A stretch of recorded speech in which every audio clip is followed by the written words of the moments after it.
Hello மக்களே, விளக்கால செஞ்ச சிவன் ரூபம் அப்படியே இங்கே பார்த்தீங்கன்னா உப்பால் செஞ்ச சிவன் ரூபம்.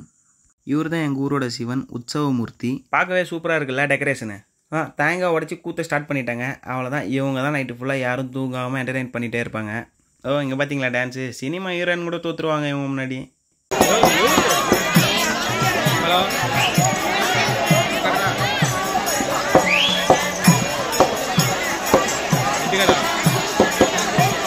அப்படியே ஒரு பக்கம் அக்னிகுண்ட பிரவேசத்துக்கான பூஜைங்கள்லாம் போயிட்டுருக்கு. எங்கள் ஊர் சைடெல்லாம் சிவராத்திரியை திருவிழா மாதிரி பண்ணுவாங்க. பார்த்தீங்களா, வளையல் பொம்மைங்கன்னு. சின்ன வயசில் இதே இடத்துல பொம்மைங்க வாங்கி தான் அழுதுருக்கேன். அதெல்லாம் இப்போ ஞாபகம் வந்துட்டு போகுது. இங்கே பார்த்தீங்களா, என் மச்சானா ஜாலியாக விளையாடிட்டு இருக்கான்.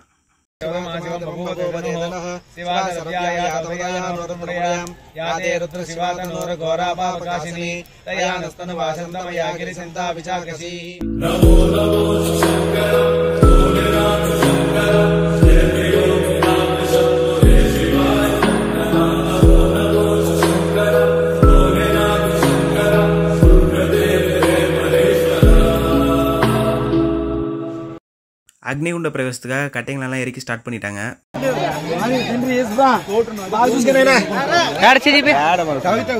மஞ்சள் கும்பல செஞ்ச காப்பு அக்னிகுண்ட பிரவேசம் பண்ணும்போது எந்த ஒரு அசம்பாவிதமும் நடக்காம சிவன் நம்மளை பார்த்து போறதுக்காக. இப்போ என்ன பண்ணுறாங்கன்னா, நெருப்பில் இருக்கிற பெரிய பெரிய துண்டெல்லாம் எடுத்து தூரம் போடுறாங்க. பார்க்குற அளவுக்கு ஈஸி இல்லைங்க, ரொம்ப கஷ்டமான வேலை. நெருப்பு எல்லா பக்கமும் சமமாக இருக்கிற மாதிரி ஏற்பாடு பண்ணுறாங்க. சாமி ஊர்வலத்துக்கு ரெடி ஆகிட்டாரு. அக்னி பிரவேசத்துக்கு மொத்தமாக ரெடி ஆயிடுச்சுங்க. பாருங்கள், நெருப்பு மறிக்கிறவங்க கூட ரெடி ஆகிட்டாங்க. சாமி கூட வந்துட்டுருக்காரு. இப்போ சாமியை கொண்டு வந்து எதிரில் நிற்க வைப்பாங்க. இப்போ எதிரில் சிவனை பார்த்துக்கிட்டே நெருப்பு மிதிச்சுட்டு வருவாங்க. பார்க்கலாம், அங்கே பார்த்தீங்களா எத்தனை பேர் நிற்கிறாங்கன்னு. எல்லாருமே சாமிக்கு நேர்த்தி கடன் தீக்க வந்தவங்க தான்.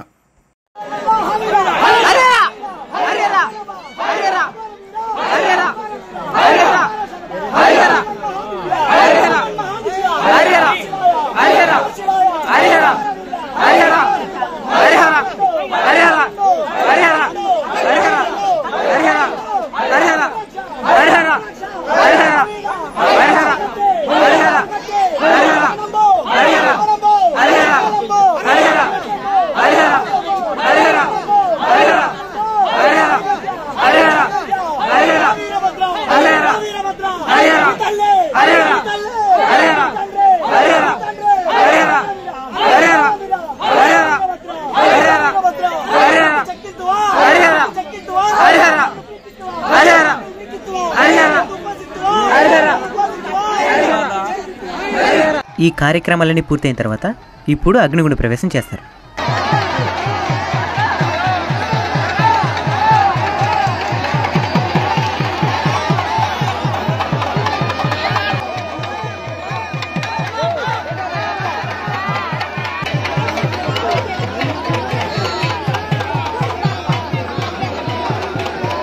நெருப்பு சுடுன்னு பயப்பட தேவையில்ல. மனசில் சிவனை நினச்சிக்கிட்டு பொறுமையாக நடந்து போனால் போதும். எல்லாம் முடிஞ்சதுக்கப்புறம் அக்னிகுண்டத்தை மண்ணு கொட்டி மூடிடுவாங்க இந்த மாதிரி.